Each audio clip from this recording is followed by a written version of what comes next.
قطب المحيط المتعذر في الوصول إليه أكتر نقطة معزولة على وجه الأرض. مكان يعني اللامكان.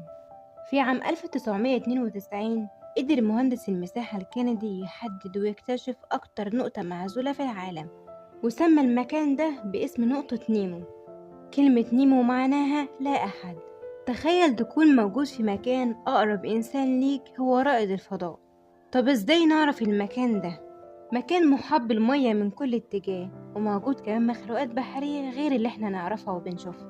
بس من الحاجات الغريبة والمرعبة كمان إن بعد اكتشاف منطقة نيمو ب5 سنين، أجهزة الاتصالات وفريق من عالم المحيطات والغلاف الجوي رصدوا أصوات غريبة جدا طالعة من شرق المنطقة دي. صوت أول مرة يتم تسجيله، وكان قوي جدا لدرجة إن أجهزة الراديو قدرت تسجله حتى على بعد 5000 كيلو، ومحدش كان يعرف وقتها ايه